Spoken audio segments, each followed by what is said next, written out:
नमस्कार। आज हम इकाई 3 समझदार नन्ही के बारे में पढ़ेंगे। विषय हिंदी। विद्यार्थी मित्रों, आपने कबूतर और चींटी की कहानी तो सुनी है ना। एक नदी थी। नदी के पास में ही एक बड़ा सा पेड़ था। वह पेड़ पर एक कबूतर रहता था और नीचे चींटी रहती थी।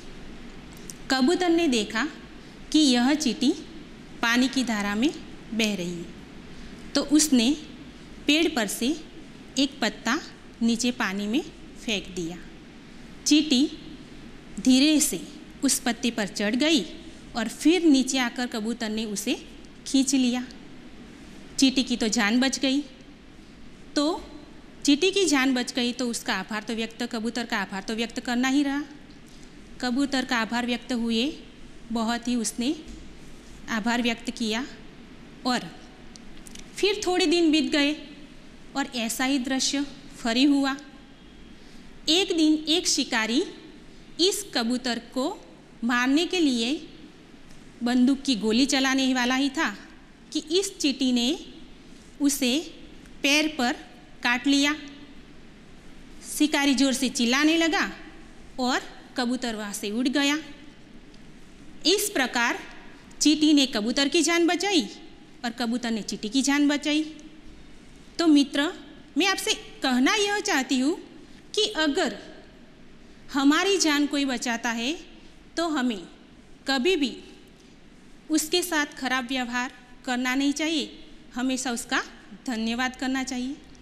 आज हम जो पढ़ने जा रहे हैं समझदार नन्ही, उसमें भी कुछ ऐसा ही है। नन्ही जो है एक बतख है। इस कहानी में भी हमें यह सीख दी गई है कि हमें किसी भी परिस्थिति में हमारा अच्छा स्वभाव नहीं छोड़ना चाहिए। हमारे समाज में तो कई तरह के लोग होते हैं। कोई अच्छे स्वभाव वाले लोग होते, कोई बुरे स्वभाव वाले लोग होते, लेकिन उनके कारण हमें कभी हमारा अच्छा स्वभाव छोड़ना चाहिए नहीं।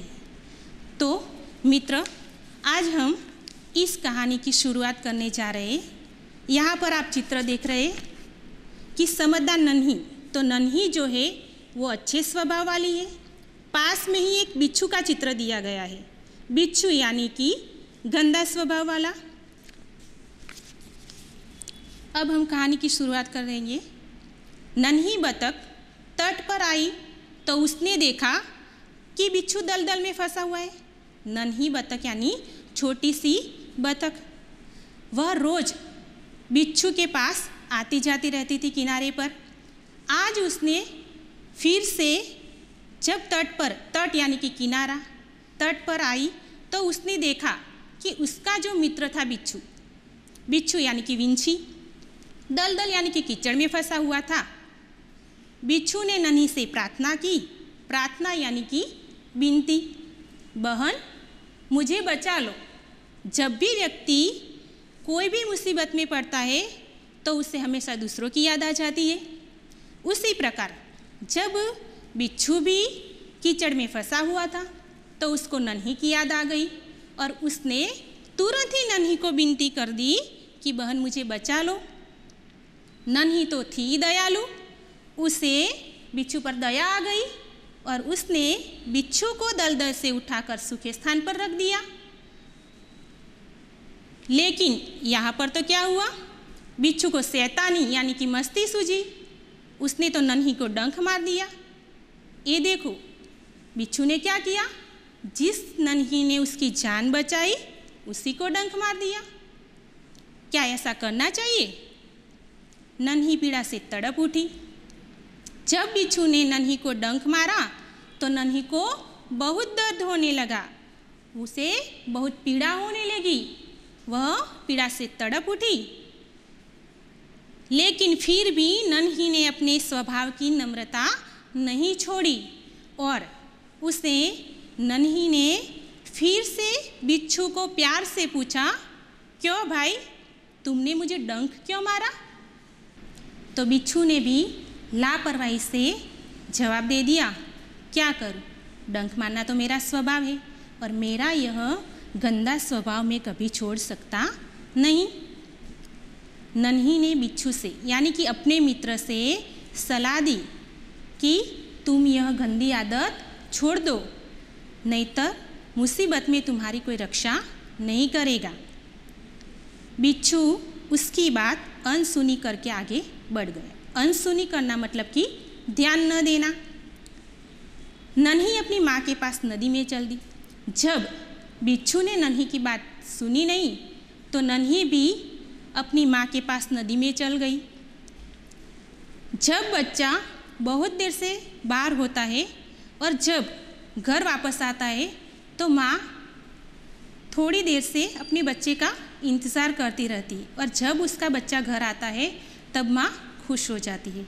उसी प्रकार नन्ही भी जब बाहर गई थी तब उसकी माँ उसे उसकी राह देख रही थी और जैसे ही नन्ही नदी में पहुंची तो माँ ने तुरंत ही पूछा कि बेटी तुम कहाँ रह गई थी। नन्ही ने बड़े प्यार से अपनी माँ से जवाब दिया, माँ एक बिच्छू दलदल में फंस गया था, उसे बचाने में देर हो गई।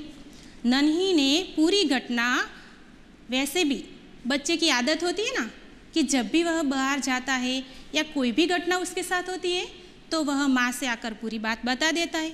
उसी प्रकार नन्ही बतख ने भी ऐसा ही कुछ किया।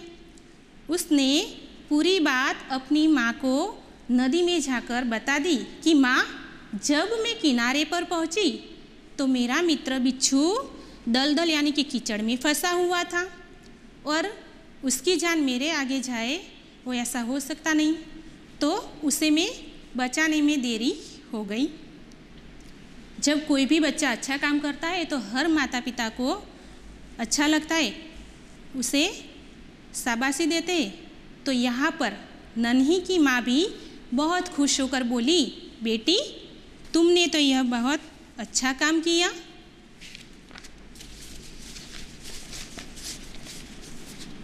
नन्ही बोली, लेकिन बदले में उसने क्या किया पता है? उसने मुझे डंक मार दिया। माँ मैंने बिच्छू की जान बचाई लेकिन फिर भी बिच्छू ने मुझे डंक मार दिया। माँ बोली, बिच्छू अपनी गंदी आदत का गुलाम है।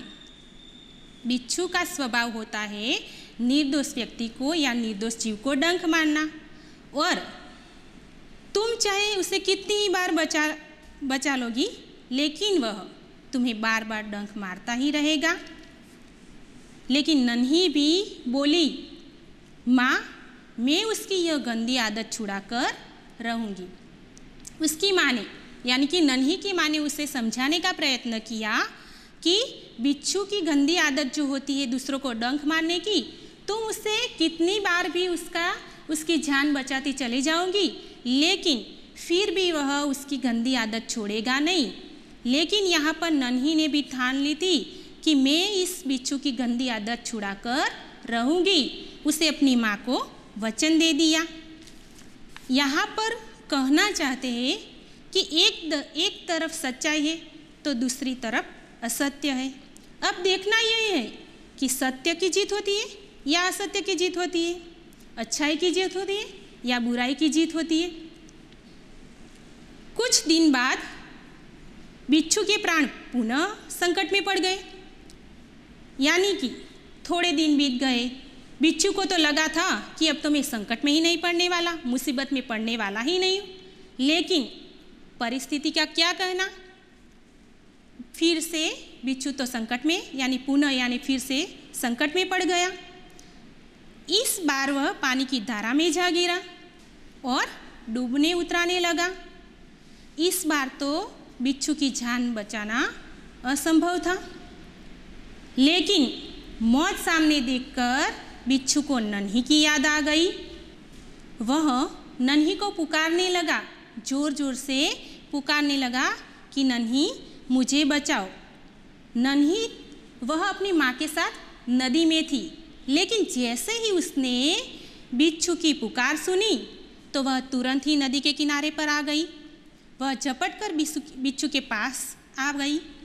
सहसा ही उसके मन में विचार आया, क्या हुआ कि नन्ही तो थी दयालु, एक बार तो उसने डंक मार ही दिया था, लेकिन फिर भी नन्ही को अपने मित्र की रक्षा करने की इच्छा हुई और फिर से नन्ही तुरंत ही किनारे पर आ पहुंची। झपट से आ गई और उसने देखा कि बिच्छू पानी की धारा में बह रहा है। आज तो उसे भी लग रहा था कि आज तो बिच्छू की जान बच ही नहीं सकती। लेकिन थोड़ी देर के लिए, मनुष्य का मन है, थोड़ी देर के लिए तो ऐसा हो ही जाता है कि किसी ने हमारे साथ खराब व्यवहार किया है तो हम भी उसके साथ खराब व्यवहार करें। लेकिन यहाँ पर तो थोड़ी देर के लिए नन्ही को तो ऐसा हुआ, लेकिन फिर विचार आया कि अब मैं इस गंदे स्वभाव वाले बिच्छू को नहीं बचाऊंगी। बिच्छू अपने प्राण संकट में पड़े हुए देखकर वह गिड़गिड़ाने लगा कि बहन, मुझ पर दया करो। एक बार तो उसने नन्ही ने बिच्छू की जान बचाई थी, लेकिन आज तो बिच्छू की जान बचाना असंभव था। बिच्छू गिड़गिड़ाने लगना, बहन मुझ पर दया करो। नन्ही का मन डोल गया। मन डोलना यानी कि विचार बदलना। उसने सोचा हो सकता है इसने अपनी गंदी आदत छोड़ दी हो। नन्ही को मन में लगा कि शायद बिच्छू ने अपने मौत के सामने देखकर उसने अपनी यह गंदी, जो डंक मारने की जो गंदी आदत थी, वह उसने छोड़ दी हो। नन्ही ने बिच्छू को दोबारा जीवन दान दिया। जीवन दान देना यानी कि नया जीवन देना। आज अगर बिच्छू की जान बची है तो वह नन्ही के कारण ही बची है। लेकिन यह क्या हुआ, बिच्छू अपने स्वभाव के अनुसार उसे डंक मारने के लिए आगे बढ़ गया। नन्ही ने एक बार पहले भी उसकी जान बचाई थी और दूसरी बार भी नन्ही ने बिच्छू की जान बचाई। लेकिन बिच्छू अपनी गंदी आदत का गुलाम होता है। वह कभी भी अपनी गंदी आदत छोड़ सकता नहीं है। अपने स्वभाव के अनुसार फिर से नन्ही ने उसकी जान बचाई, तब भी वह नन्ही को डंक मारने के लिए आगे बढ़ गया। लेकिन इस बार क्या हुआ, नन्ही पहले से ही बिच्छू का इरादा समझ गई थी। जैसे ही बिच्छू उसे डंक मारने वाला था कि नन्ही थोड़ी दूर जा गिरी। वह मुस्कुराकर बोली, बिच्छू भाई ठिठक क्यों गए, डंक मारो। बिच्छू उसे डंक नहीं मार सकता और नन्ही हंसने लगी और बिच्छू से उसने हंसकर कहा कि बिच्छू भाई रुक क्यों गए, डंक मारो ना। बिच्छू शर्म से पानी पानी हो गया। शर्म से पानी पानी होना मतलब कि बहुत लज्जित होना। वह खिसिया कर बोला, खिसिया कर मतलब कि लज्जित होकर।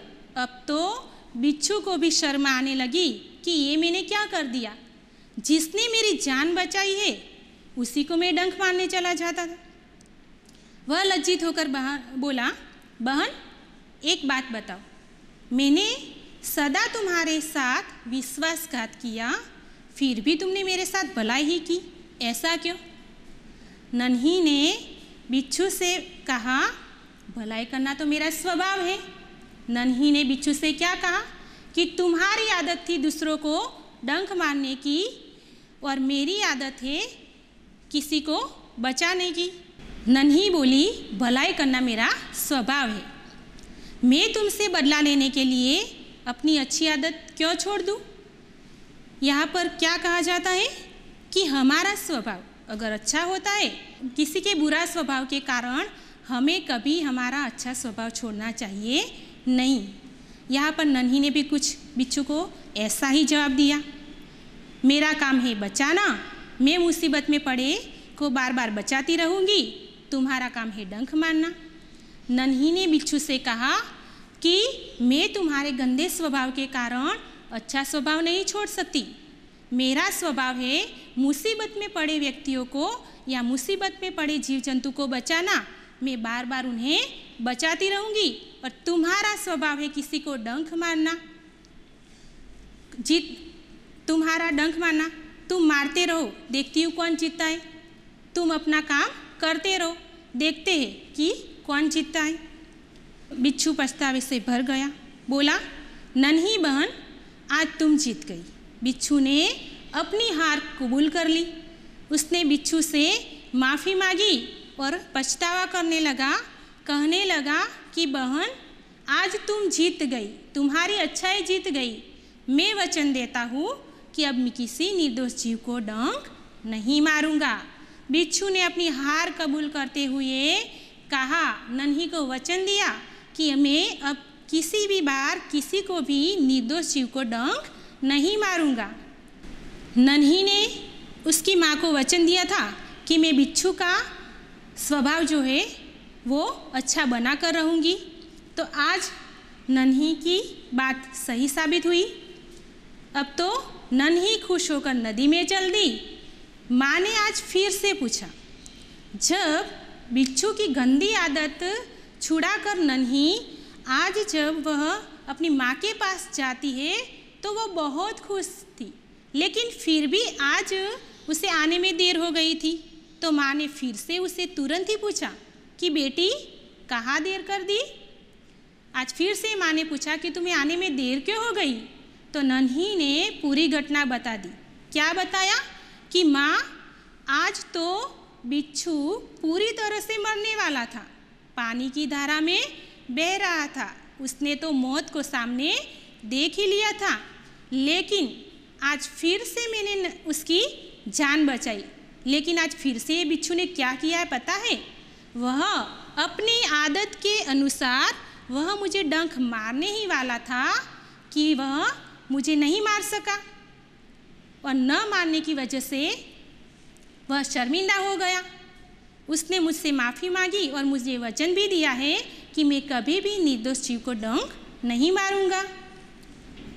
अब तो माँ भी खुश हो गई। माँ प्यार से बोली, प्यारी समझदार नन्ही, भले लोग अपनी बार बार की भलाई से इसी तरह बुरे लोगों को भला बनाने की राह दिखाते हैं। आज तो माँ खुश हो गई और उसने प्यारी यानी कि समझदार नन्ही से कहा कि तुमने यह बहुत ही अच्छा काम किया, और समाज में ऐसे भी लोग होते हैं कि जो अपनी बार बार भलाई करके जो बुरे लोगों का उद्धार करते हैं, उन्हें अच्छे राह दिखाने का प्रयास करते हैं, और तुमने भी ऐसा ही किया। आज तो मैं बहुत खुश हूँ।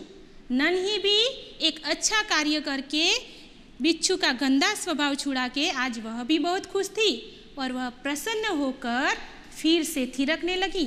थिरकना मतलब कि नाचना, खुशी से नाचने लगी। तो विद्यार्थी मित्रों, यह कहानी आपको बहुत ही अच्छी लगी होगी।